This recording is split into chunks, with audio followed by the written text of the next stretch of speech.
थोडा एक ऑफबीट प्रश्न की दोन मांगलिक लोकांचं जर लव्ह अफेअर असेल आणि त्यांनी लग्न केलं किंवा असा अफेअर की ज्याच्यामध्ये दोघांपैकी एक जणाचा मंगळ आहे किंवा मांगलिक आहे, तर त्यावेळेला लव्ह मॅरेज मध्ये मग तसं तर त्यांचं बॉन्डिंग चांगलं आहे, मग लग्नानंतर काय परिणाम बघायला? नाही, मी तसं सांगितलं ना, की काही असू दे, पण जर का चांगल्या ग्रहाची दशा असेल, शुक्राची दशा असेल, शुक्र तुम्हाला फेवरेबल असेल, तुमचं लग्न पण होतं, प्रेम होतं आणि पुढे छान चालायला लागतं. नॉट ओन्ली शुक्र, पण असं समजा की एखाद्या वेगळ्या तुमच्या अकारक ग्रहाची दशा लागली.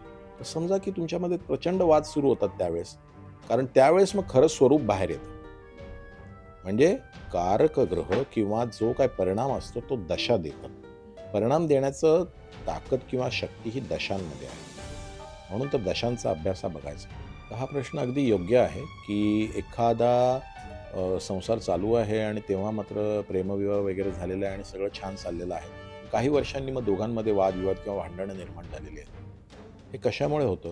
तर मुळात म्हणजे तुम्ही ती पत्रिका जाणून घेतलेली नाही आहे, की याचे स्वभाव गुणधर्म मुळात काय आहेत. ही फक्त चांगली दशा आपल्याला लागली. फॉर एक्झाम्पल म्हणजे चंद्राची दशा लागलेली आहे. You are doing good. खूप छान दोघांमध्ये अगदी हे चाललं. पण ती 10 वर्ष किंवा ती दशा संपली आणि त्याच्यानंतर येणारी मंगळाची दशा आणि जो मुलगा मांगलिक आहे किंवा ज्याच्यामध्ये मंगळाचा प्रभाव आहे असं तुम्ही म्हणता. मी मांगलिक हा शब्दसुद्धा मानत नाही. पण मंगळाचा प्रभाव आहे. मग त्यावेळेस मंगळाचे गुणधर्म बाहेर येतात आणि मग अग्नितत्वाचा सामना करावा लागतो मुलीला आणि मग कळतं की अरे याच्याशी माझं पटणं कठीण आहे. म्हणजे व्यक्ती त्याच आहेत. फक्त दशा बदलल्यामुळे आयुष्याचे परिणाम बदलतात.